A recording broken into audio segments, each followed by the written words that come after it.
Hi, my name is Saldana. I'm a Mexican immigrant in Jagged territory, Montreal. I'm a student at Concordia University, majoring in women's studies and a double minor in human rights and diversity and the contemporary world.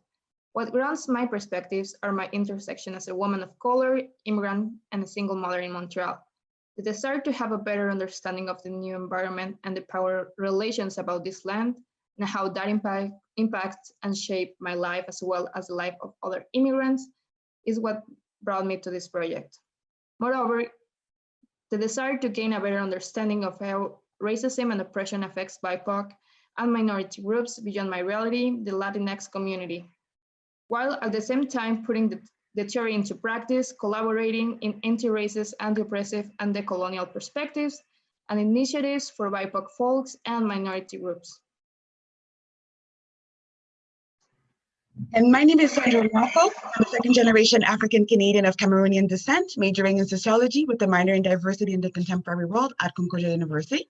I was born and raised in Quebec and spent my teenage years in Europe. And when I came back, I had a lot of questions and realizations about society, hence my major and involvement in this project. I want to better understand identity in relation to the societies I found myself navigating in. Being Black in Canada, being Black in France, and being Black in Germany had very different connotation, and I wanted to understand why. Because so often the way we identify ourselves and the preconceived notions others identify us by are inconsistent. This is why I found it meaningful that throughout all of the videos that we watched, identity was a part of the conversation.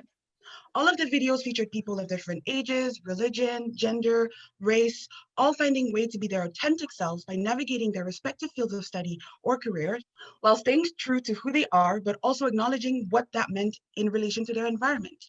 Because if you struggle to establish who and what you are, you will also struggle to empower yourself and standing in your authenticity the way Faria Nafki Mohammed did. She knew she was a Muslim woman. She knew she was a journalist. She knew her value even when people repeatedly diminished it as she recounts in her interview. And yet she stood tall in creating meaningful changes. Not only that, but once she was done creating a platform for herself, she assumed the responsibility to allow for others like her, those without a voice, to speak and tell their own stories. I love the notion of passing the mic she spoke of. It resonated with me and it helped me better understand other videos that had perspective I was unfamiliar with, such as the reality of international students. Indeed, the experience of international students is both unique and hard.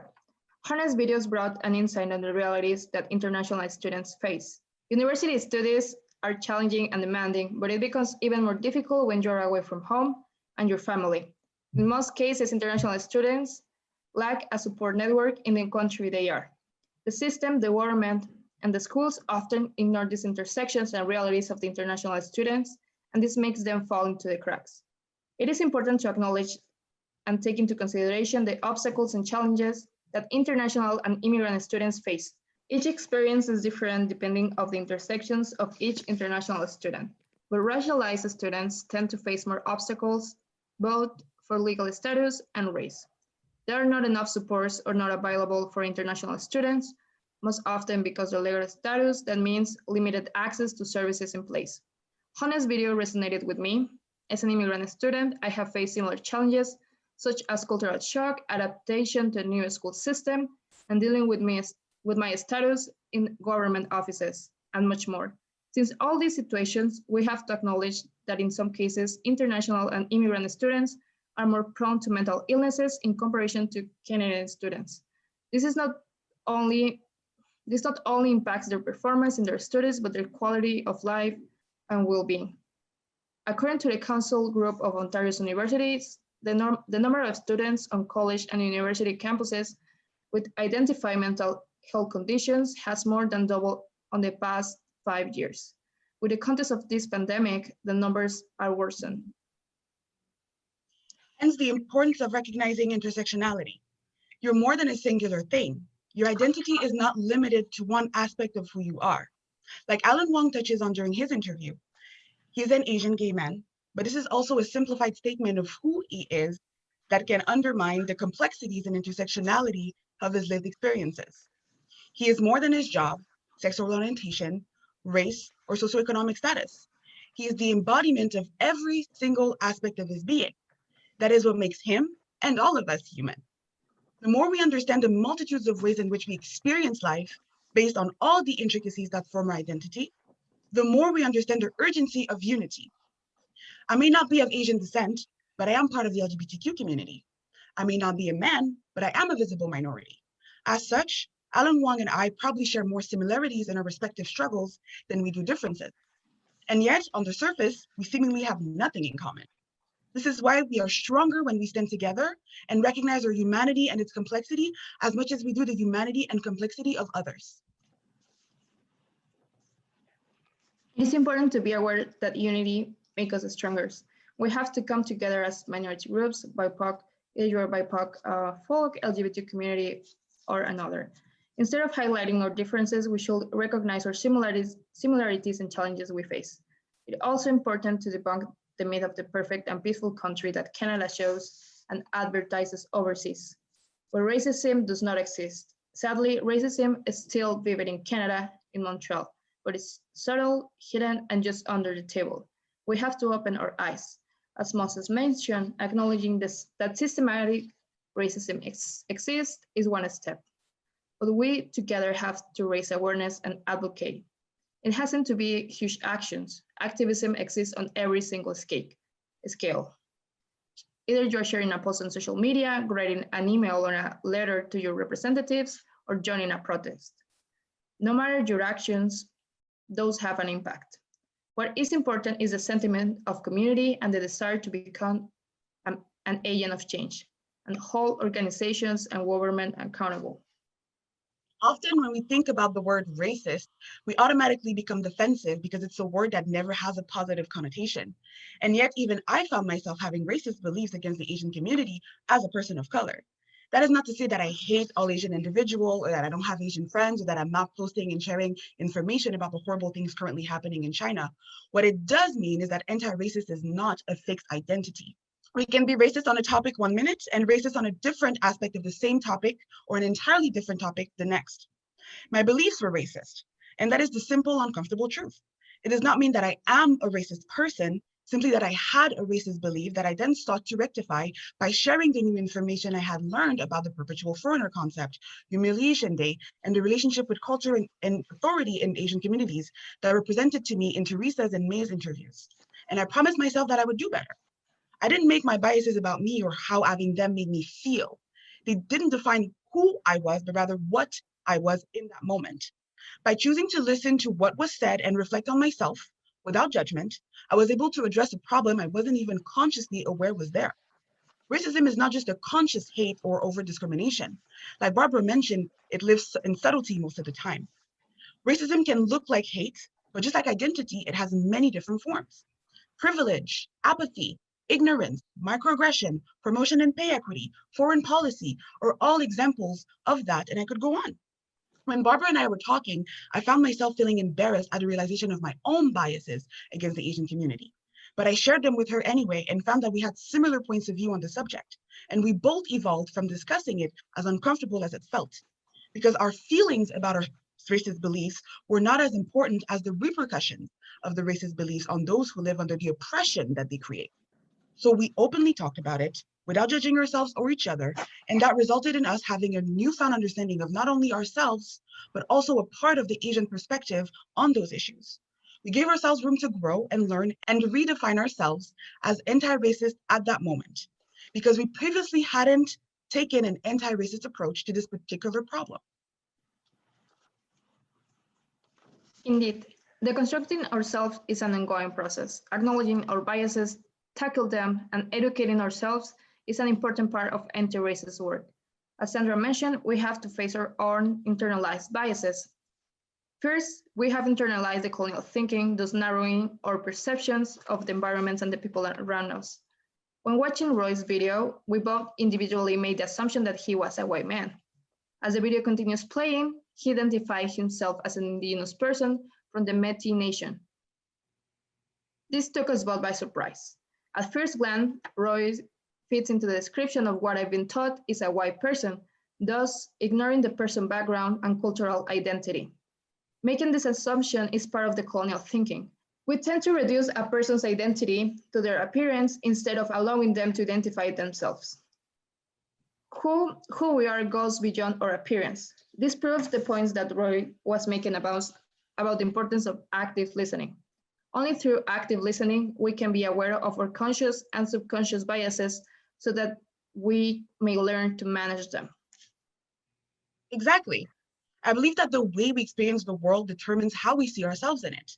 Like when Jenny Lar stated that she didn't inherit her sense of duty to her Asian heritage, I related to that deeply. I didn't inherit my Blackness. It first found me through the lens of my environment, and then I found it on my own terms. I didn't know I was Black until somebody I went to primary school with told me. But I got to explore what Black meant to me as an adult and do my research and find a self-identifying definition outside of stereotype, ignorance, and institutions.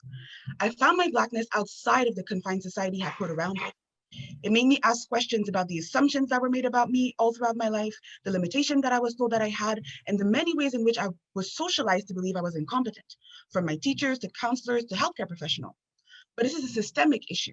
It goes far beyond my own experiences. As Jenny Dore points out, the assumptions made about Black populations are much larger than individual experiences, like the involvement in Canada in Haitian politics and how we help fund their police force and prisons. Why? I too had fallen victim to the doctrine around the helplessness of Haiti, only to find out, through Jenny Lar as well as my own research, that our presence there harmed the country more than anything. Haiti is the first Black nation of the New World, the first nation to defeat the Great Army of Napoleon, and yet our foreign policy ignores the history of resilience, strength, and competency by actively meddling in its politics. That too is a form of racism. It is up to us, students, faculty, community members, activists, and citizens to be informed and knowledgeable on what is going on so that we can hold ourselves and our government accountable. So we can ask ourselves questions like, why are we funding foreign country police forces and not our own failing healthcare system? Why are we a country that does not believe in race-based data when it is such an important part of having a greater understanding of phenomena like the great disproportion in COVID-19 related deaths in immigrant-dominated communities, or the historical role of this phenomenon, like brilliantly broken down in Jade's interview? This is how and why, when watching the viral video of the elderly woman playing piano after the Beirut explosion, Jade noticed that the person cleaning up the mess was a Black maid that, unlike the elderly woman playing the piano, was left unnoticed, which is reminiscent of nurses and orderly during COVID-19. Without knowledge or information, how are we meant to know any of those things? If we don't seek to know the truth about what is happening abroad, here at home, or even through different forms of media, then what are we doing? Hence the importance of paying attention to all forms of militance. Such as visual and auditory militance. Representation matters, as Crystalline and Nimeline shows in their videos. How we engage with our environment is influenced by our identities and influences how other people perceive us. Images can be used as a tool of resistance or oppression, depending who uses the tool and how it is used. Images and videos have allowed us to document injustice, but we have to be aware of how we engage with these images and what is our position and approach when watching certain images and videos, mostly the ones that exhibit gender and race-based violence. Christia's interview contextualized the Emmett Till's images, a teenager that was brutally killed in the south of the US. His mother decided to have an open coffin funeral and show his pictures for the world to know what was happening, and it's still happening. This example resonates. The case of George Floyd is sadly the contemporary equivalent. The video of his death has been seen millions of times on social media. These images are emotionally poignant. Sharing these images can be a double-edged sword. It takes a position of resistance if embracing by our kins, but also how it can be interpreted through an ongoing public spectacle, in which Black and racialized bodies can be quickly dehumanized and BIPOC pain can become public consumption. However, embracing and showing the images of BIPOC realities is a form of resistance. Taking the control over our own stories is an ongoing resilience. Similarly, Nimeline displayed how sounds can be also a tool for which we can show resistance. It can be through silence, protest chants, or even music. Through sound, we are also regaining the physical space. Auditory experiences are different. We relate to sounds or silence according to our life experiences and place we live in. Thus, bringing back the traditional ancestral sounds serve as resistance, such as indigenous resistance of Idle No More, a grassroots movement for indigenous sovereignty in Canada, that started in 2012. As Nimalan explained in his video, through music, First Nation communities were able to bring attention to their issue and regain their space. Images and sounds are resistance, are powerful, that it can contest and reshape the colonial landscape we live in. Again, racism is an uncomfortable term. It is an uncomfortable reality to face, but ignoring it or denying it isn't going to make it go away. We live in a province in which the Prime Minister stated that systemic racism doesn't exist. And yet, Parkash and Kristen's video presentation shows us a historical context that proves otherwise. If you do not seek the answers for yourself, you will not hear of Mary-Joseph Angelique or the Sir George William affair of 1969. There is a history of racism and 200 years of slavery right here in Canada. There is a history of racism right here in Montreal.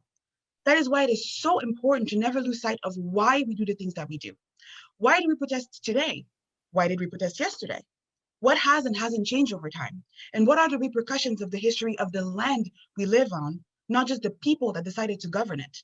This is how we understand concepts such as the post-traumatic slave syndrome, by learning about the Celine and the history of slave owners in the Southern United States, or what drapetomania is, or the origins of colorism. That is how we understand the perpetual foreigner concept, by learning about head tax and humiliation day. And this is how we understand the deeply rooted racism Native communities continue to face, by learning about residential schools and the Indian Act, which is still in place to this day. The active act of seeking knowledge and truth is vital to our growth as a society, but also our compassion as individuals. It is the most efficient way to demystify and understand the depths of the politics of trauma and the power they hold. The legacy of trauma impacts the present. We can trace the issues that BIPOC communities face back in time. Slavery, segregation, residential schools, immigration flows, mass incarceration, and genocides have impacted today's realities of Black, Indigenous, and racialized Canadians. Trauma has become a political issue as we gain a greater understanding of the different types of trauma and how they affect groups of individuals on a larger scale. As Denise explained in her video, politics of trauma, individualized trauma reinforces the settler colonial structures and perpetuates social suffering, while ignoring its consequences. Relational trauma is historical, intergenerational, racialized, and psychosocial in nature.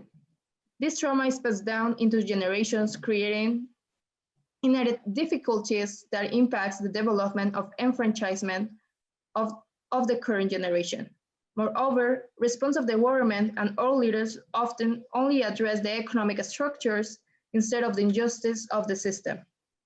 Avoiding avoiding a holistic healing to the communities, prohibiting the modification of the systems of power currently in place, and avoiding a complete reconstruction, or in better words, replacement of the broken state. This interview not only explores the politics of trauma, but also how trauma lives through our bodies. We have internalized the capitalist, white supremacist system. This is translated into anxiety, depression, self-doubt, and imposter syndrome, and much more issues commonly faced by minority and racialized groups. Furthermore, Denise shows practical and comprehensive tools on how to cope with triggering information and scenarios. The breathing techniques and exercises are useful and can be used beyond the classroom. She encourages cooperation and community support in order to develop survival strategies, which are crucial in the actual context of this pandemic. Strengthened bonds, coming together as a community, and creating social network are essential in building resilience. Still, I think it's important to remember that not everything is black and white, and not everything has to be experienced through dichotomy and polarity. Most things are multidimensional. Yes, there is a lot of work left to do and yet to be done, but also a lot of work has been done and continues to be done by an array of militants and activists through a vast range of media. And some progress and change has happened and continues to happen every day. There is hope. There are ways to fix what is broken.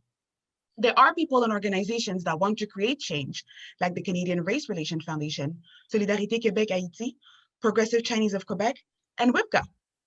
What I loved about the WIPCA interview was the notion of generational prosperity which relates back to social mobility. Eileen White spoke of a simple need, a place for Black children to go after school. We transformed into a group of people from a neighborhood purchasing a building that is now a beacon of hope for an entire community. That community is inclusive and loving, and it understands the value of giving back. Kamba said, we didn't do it because we had to, we did it because we wanted to. And that it was, it all comes down to the choice we make for the greater good. When we value those before us and after us to the same degree we value ourselves, when we show compassion and truly listen to people who we view as other in the same way we do our friends, when we stand up for what is right, even when it makes us feel uncomfortable, even when we think it's scary, that is when we partake in change. That is when we become agents of change. We can always be a part of it, regardless of our sex, age, ethnicity, sexual orientation, religion, education level, and so on. No matter what, an important lesson to take away from all the videos, including ours, is that there will always be something we can do, learn, or teach.